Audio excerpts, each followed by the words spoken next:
Viewers, बहुत स्वागत है। आप देख रहे हैं कहानी कुर्सी की मैं बात ऐसे विषय की जिसकी चर्चा चुनावों के बीच में भी हुई थी, संघ यानी आरएसएस।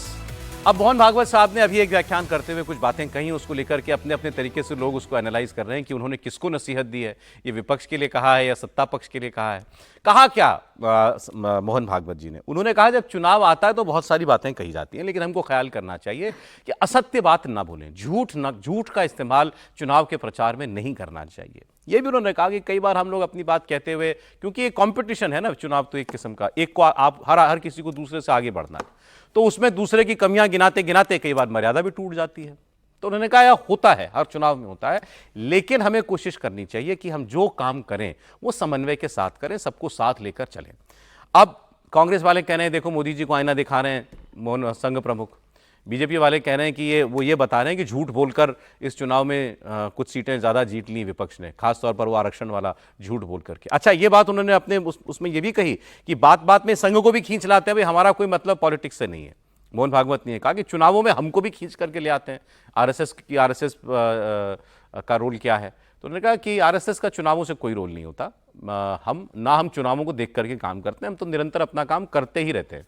तो जो उन्होंने और कुछ कहा मैं आपको सुना दे रहा हूं, फिर उसके बाद यहां चर्चा करेंगे और चर्चा बड़ी इंटरेस्टिंग होगी। कि हमारे देश के सामने चुनौतियां समाप्त नहीं हुई। अब सरकार बन गई, वही सरकार फिर से आ गई एनडीए की। अब ये ठीक है, पिछले 10 वर्षों में बहुत कुछ अच्छा हुआ है। आर्थिक हमारी स्थिति, आधुनिक दुनिया जिन मानकों को मानती है, जिसके आधार पर आर्थिक स्थिति का मापन करती है, उनको लगाए तो हमारी आर्थिक स्थिति बहुत अच्छी हो रही। सामरिक स्थिति हमारी निश्चित रूप से पहले से अधिक अच्छी है। दुनिया भर में हमारे देश की प्रतिष्ठा बढ़ी है। लेकिन इसका मतलब ये नहीं है कि हम चुनौतियों से मुक्त हुए। जगह जगह और समाज में कलह ये नहीं चलता। अब 1 साल से मणिपुर शांति की राह देख रहा है, उसके पहले 10 साल शांत रहा।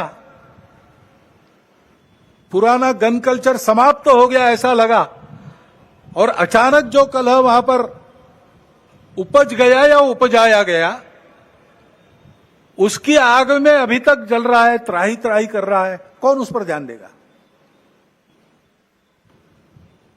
प्राथमिकता देके उसका विचार करना ये कर्तव्य है। मणिपुर में भी बोले मोहन भागवत साहब। खैर उन्होंने कहा कि 10 साल शांत भी रहा था, लेकिन अब उतना ही हिस्सा उनका विपक्ष जो है इसको घुमा के चलाएगा कि 1 साल से मणिपुर शांति की राह देख रहा है। हमारे चारों मेहमान संघ को बड़े अच्छे से समझने वाले व्यक्ति हैं, लेकिन 2 लोग ज्यादा, प्रोफेसर संगीत रागी जी और समीर चौगांकर साहब। पहले प्रोफेसर साहब से मैं शुरुआत करता हूं।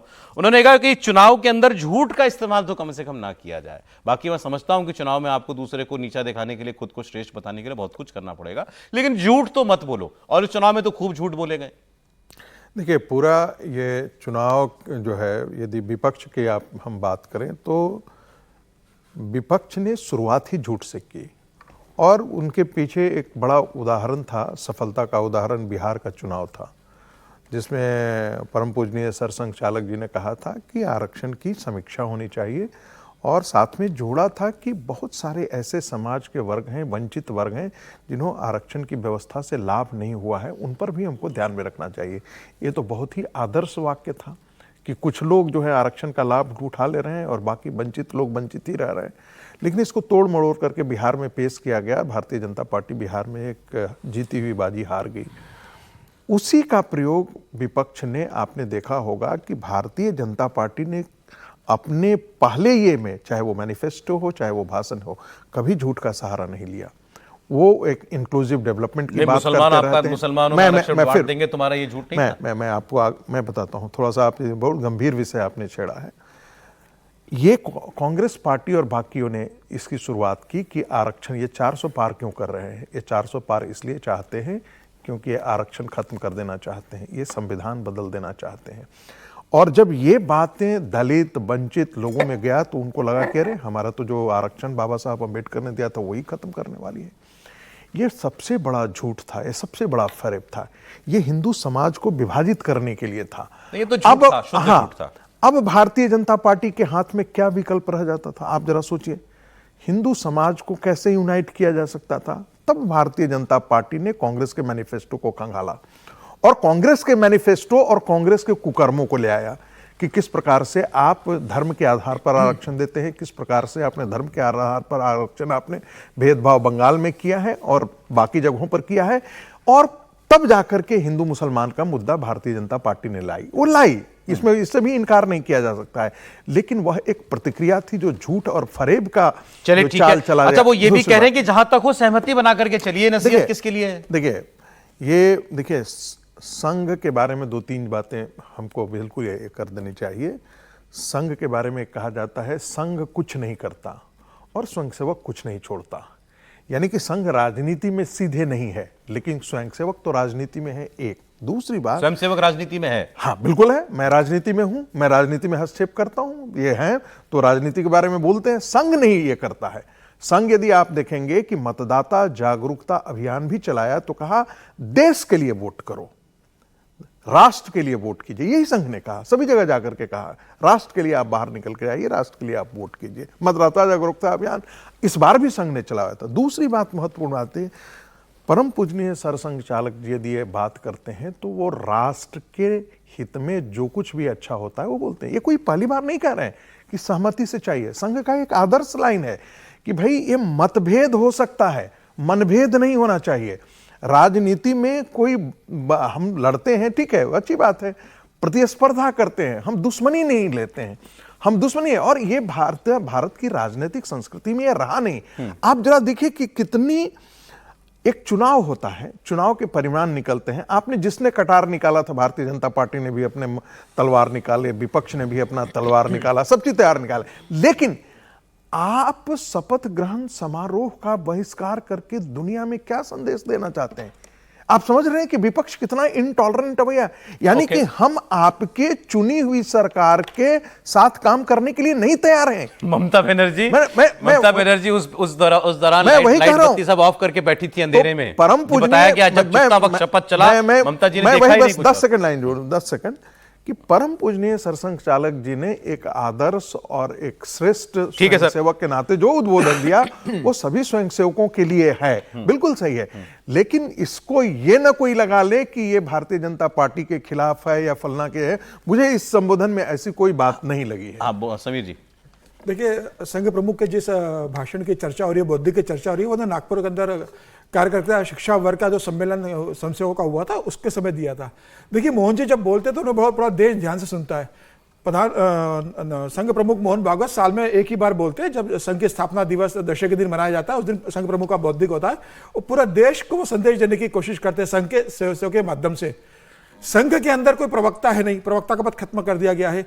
संघ प्रमुख जो बोलते हैं वो ये माना जाता है कि संघ की आधिकारिक लाइन है और संघ सभी समाज के अंदर जो बातें चल रही संघ को लेकर, राजनीति को लेकर, और संघ को जिस जिस मामलों में बार बार लपेटा जाता है उस मामले में संघ प्रमुख अपनी बात रखते हैं। लगातार ये कहा जा रहा था कि संघ, राष्ट्रीय सेवक संघ चुनाव के अंदर भारतीय जनता पार्टी की मदद नहीं कर रहा, संघ के स्वयंसेवक संघ पार्टी से दूरी बना के चल रहे हैं, संघ और भारतीय जनता पार्टी के अंदर मतभेद उत्पन्न हो गया है। संघ प्रमुख ने इन सब बातों का निराकरण किया है। संघ प्रमुख ने कहा कि संघ राजनीति नहीं करता है, संघ के स्वयंसेवक अपने निजी इच्छा से अगर कुछ करते हैं तो संघ की इसमें भागीदारी नहीं होती है, लेकिन किसी भी राजनीतिक निर्णय से संघ को जोड़ना बेबुनियाद है और एकदम गलत है। संघ प्रमुख ने बहुत स्पष्ट 2-3 बातें कल उन्होंने बोले जो बहुत ध्यान देने योग्य है। उन्होंने कहा कि भाई चुनाव होते हैं, 5 साल में एक बार चुनाव होगा, लोकतंत्र में चुनाव होते हैं, चुनाव के माध्यम से सरकार चुनी जाती है, लेकिन चुनाव चुनने के बाद भी अगर जिस तरीके का माहौल राजनीति में बना रहता है और वो माहौल देश के समाज के अंदर अगर व्याप्त होता है तो समाज में विभेद, मतभेद उत्पन्न होंगे और समाज के अंदर अराजकता उत्पन्न होगी। चुनाव हो गया, चुनाव को युद्ध के रूप में मत लीजिए। 2 दल लड़ते हैं, एक सिक्के के 2 पहलू होते हैं। राजनीति में भी एक विचारधारा के दूसरी विचारधारा के लोग होते हैं, इसलिए दूसरे तो ये वो सबके लिए कह रहे हैं, सबके लिए कह रहे हैं, वो किसी का पक्ष नहीं। उन्होंने कहा भाई विपक्ष को विरोधी मत मानो, प्रतिपक्ष मानो। संघ प्रमुख ने बहुत साफ कर दिया है कि जो लेके संघ को लेकर अवधारणा बनाई जाती है समाज के अंदर कि संघ पर्दे के पीछे से राजनीति करता है, संघ भारतीय जनता पार्टी को कंट्रोल करने की कोशिश करता है, संघ और भारतीय जनता पार्टी के ऊपर मतभेद उत्पन्न हो रहे हैं, संघ प्रमुख ने बहुत स्पष्ट कर दिया कि संघ को राजनीति में घसीटने का काम न करे। संघ का अपना काम है, संघ राष्ट्र निर्माण में जुटा हुआ है और संघ के अपने एजेंडे, संघ जिस पर काम करता है। चलिए ठीक है, संघ का राजनीति से कोई लेना देना नहीं है। संघ का राजनीति से कोई लेना देना नहीं है।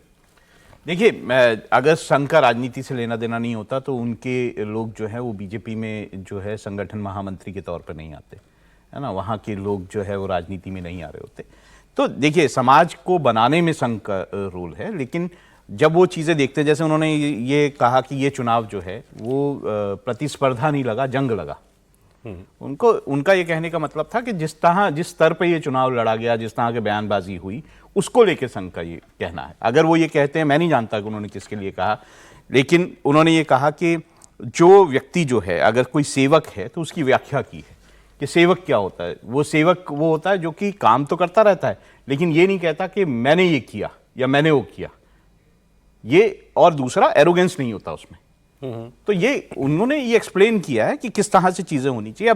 अब बहुत सारी बातें होती हैं। मैंने भी एक दिन यहां पे ये कहा था कि संघ को बीजेपी की उतनी जरूरत नहीं है जितनी बीजेपी को संघ की जरूरत है। बीजेपी के अध्यक्ष तो कह रहे हैं हमें संघ की जरूरत ही नहीं है। नहीं तो वो उसी जेपी नड्डा जी ने ऑन रिकॉर्ड बोला, इंटरव्यू में बोला, भी एक कारण हो सकता है कि इस तरह का बयान कि अब हम पहले हमें उनकी आवश्यकता रहती थी, लेकिन अब मैं ये कह रहा हूं ये भी हो सकता है इसी कारण से ये बयान आए। देखिए, संघ जो है वो ये जरूर है कि वो समाज को ठीक करने के लिए पावर चाहता है कि हम वो सत्ता में बीजेपी रहे, लेकिन ये जरूरत नहीं है कि उसको समाज को ठीक करने के लिए केवल बीजेपी की जरूरत है। संघ के अपने कार्यक्रम हैं, वो चलते रहते हैं, वो चाहे सत्ता में कोई हो। 5 साल में वो ये भी मानते हैं कि 5 साल बाद हो सकता है सत्ता चेंज हो जाए, लेकिन संघ के कार्यक्रम बंद नहीं होते। नहीं, इस चुनाव में बहुत लोगों ने कहा कि संघ वालों ने उस तरीके से सहयोग नहीं किया। मुझे ऐसा खासकर यूपी के लिए संघ वालों ने भी उस किस्म से साथ नहीं दिया। ऐसा है क्या हर्षवर्धन जी? आता हूं एक 10 सेकंड।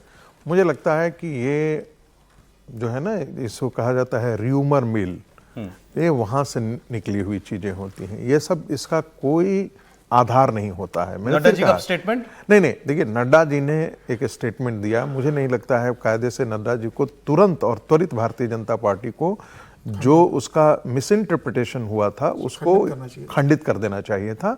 इससे बिल्कुल एक प्रकार का दूसरे प्रकार का गलत मैसेज चला गया है, और मुझे लगता है कि इससे नुकसान जो है वो भारतीय जनता पार्टी का नुकसान या राष्ट्रीय स्वयंसेवक संघ का नुकसान के तौर पर मैं नहीं देखता।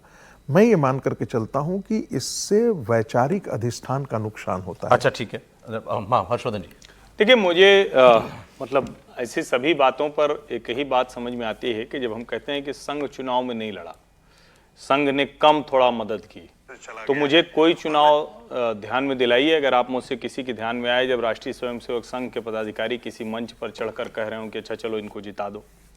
किसी चुनाव में आपको दिखा हो कि राष्ट्रीय स्वयंसेवक संघ अलग से किसी के प्रचार में लगा हो। किसी संघ का काम जो है वो समाज प्रबोधन का काम है। वो ये काम करते हैं कि समाज में बेहतर चीजें, बेहतर मुद्दे, उसके आधार पर लोग मत डालें, मतदान अधिक से अधिक हो, इसकी कोशिश राष्ट्रीय स्वयंसेवक संघ अपनी स्थापना काल से करता रहा।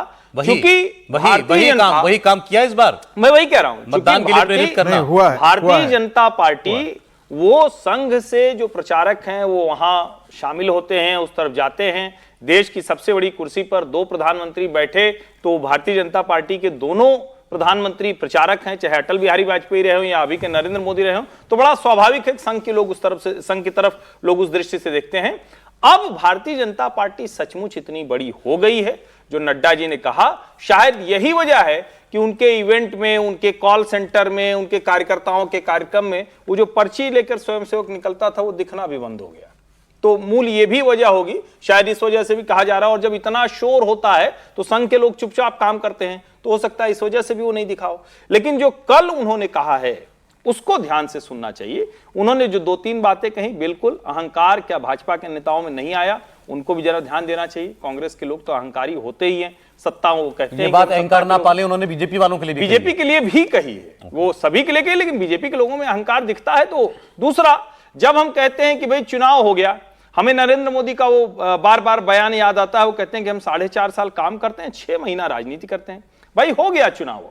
और अच्छी बात है कि देखिए वो आते हैं तो उन्होंने कहा कि प्रधानमंत्री किसान सम्मान निधि पहला हस्ताक्षर, कैबिनेट की पहली बैठक 3 करोड़ अतिरिक्त घर, यानी गरीब किसान, एक तरह से कहें डेवलपमेंट एजेंडे की बात है। कोई हिंदू मुसलमान नहीं होता है। मुझे लगता है राष्ट्रीय स्वयंसेवक संघ के सरसंघ चालक मोहन जी ये भी कह रहे हैं कि आप लोग समाज जीवन में चुनावी कटुता को लेकर मत चलिए, उसको जेब में लिए, कांधे कहना पर तो वो लिए, यही सर चाह पर रहे हैं। लिए, बिल्कुल। मत कहना वो चलिए। यही चाह रहे हैं। क्योंकि अगर वो लेकर चलेंगे तो आप जिसकी बात, और संघ के लिए तो मुश्किल है ना, अगर लोग एक दूसरे से लड़ते रहेंगे चुनाव की तरह हमेशा, तो जिस व्यक्ति निर्माण और जिस राष्ट्र निर्माण की बात करता है वो कहां से होगा। अगर हम दुनिया में भारत की स्थिति कह रहे हैं, सरकार तो अब आ गई, अब आपको विपक्ष और सत्ता पक्ष की भूमिका, और मैं तो यह भी समझता हूं मल्लिकार्जुन खड़गे जी गए थे, क्यों नहीं राहुल जी, सोनिया जी, या जितने लोग हैं कांग्रेस के या विपक्ष के नेता, उन सबको क्यों नहीं जाना चाहिए था। वो नरेंद्र मोदी अब उनके भी तो प्रधानमंत्री हैं, अब दुश्मन क्यों हैं। और भारतीय जनता पार्टी को भी ये देखना होगा कि विपक्ष हो गया, चुनाव हो गया, जिसको जितना लड़ना जीतना था जीत लिया, आपको भी वो करना है। और सबसे महत्वपूर्ण, मणिपुर किसी पार्टी की वजह नहीं हो सकता, किसी पार्टी की वजह से इधर से उधर नहीं हो सकता, उसका भी चुनाव में इस्तेमाल राहुल गांधी ने किया। क्या अब शांति के लिए कोई प्रयास होगा। और वहां पर भाजपा की सरकार है, एन बीरेन सिंह मुख्यमंत्री हैं। अगर अफीम माफिया, जो जनजातीय समूह हैं, उनके बीच के संघर्ष की बात है, उसके बावजूद नरेंद्र मोदी, अमित शाह और एन बीरेन सिंह, उन्हीं को तो बैठ के निकालना पड़ेगा। तो संघ प्रमुख जो कह रहे हैं, उनके चिंता के केंद्र में राष्ट्र है, और उस राष्ट्र में जो सरकार में होगा उसके ऊपर ज्यादा तो जवाब जो लोग संघ प्रमुख के बयान को ये उस बात की पुष्टि के रूप में घुमा रहे हैं कि भाई सब ठीक नहीं है भाजपा और संघ के बीच में, या मोदी जी और संघ के बीच में, वो गलत है। इसमें एक बात मैं कह दूं, आप कोई भी विजयादशमी का उद्बोधन उठा लीजिए, आपको वो सरकार पर 4 सवाल उठता हुआ दिखेगा। कभी भी, कोई भी प्रतिवर्ष का आप विजयादशमी उद्बोधन सरसंघ चालक का जो होता है, आप उसको उठा लीजिए। क्यों? क्योंकि क्या हम वहां खड़े हैं क्या? आज भ्रष्टाचार का मसला, आज एक दूसरे से वैमनस्यता का मसला, आज जहर का मसला, आज एक दूसरे के प्रति सामाजिक घृणा का मसला, वो तो है ना, खत्म तो हो नहीं गया। तो मुझे, और उन्होंने ये भी कहा, उन्होंने एक बात और कही जिसको जरूर सुनना चाहिए। उन्होंने कहा कि हमने पता नहीं कौन लोग थे जिन्होंने साजिशवश किसी अपनी गंदी विचार के किस वजह से वो अछूत बना दिया, हमको उसका भी प्रक्षालन करना है। अच्छा, तो मुझे लगता है कि वो देश समाज को एक साथ लेकर चलने की बात कर रहे हैं, उसमें सरकार पर भी उंगली है, दूसरे लोगों पर। इस चुनाव के तुरंत बाद नड्डा जी ने एक मीटिंग की थी। अगर आप ये कहें कि संघ और बीजेपी में कोई डिफरेंसेस है, तो उस मीटिंग में संघ के लोग भी आए थे। तो तुरंत बाद, उसके बाद, चुनाव के बाद ये नहीं, क्योंकि मतलब मैंने आपको 2 खबरें दी थी ना कि करहल की विधानसभा सीट छोड़कर अब कन्नौज की लोकसभा सीट रखेंगे अखिलेश यादव, और राहुल गांधी रायबरेली की लोकसभा सीट रखेंगे वायनाड में। इस पर आपकी टिप्पणी छूट गई थी इस पर।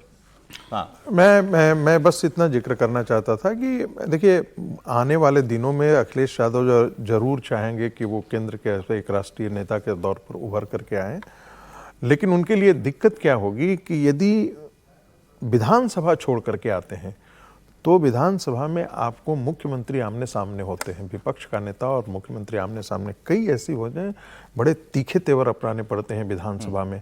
अब जो कोई भी उन विपक्ष का नेता होगा उसको रिमोट कंट्रोल से संचालित करेंगे। रिमोट कंट्रोल से संचालित करना राजनीति में हमेशा राहुल गांधी जहां तक राहुल गांधी का है सवाल, मुझे लगता है कि संसद में वो यदि विपक्ष के नेता के तौर पर आए तो ये बेहतर रहेगा, लेकिन मुझे इसकी दूर दूर तक संभावना इसलिए नहीं दिखती। लग रहा है यूपी अब सद गया शायद हमसे। नहीं, देखिए, एक चीज, वो टिप्पणी हमें याद आ गई, कनेक्ट कर दे रहा हूं। देखिए, जमीन, भारतीय जनता पार्टी, मुझे ऐसा लगता है कि जमीन की राजनीति जो है उत्तर प्रदेश में सत्ता में आने के बाद शायद वो छोड़ दी, वो इसका एक परिणाम बन गया है।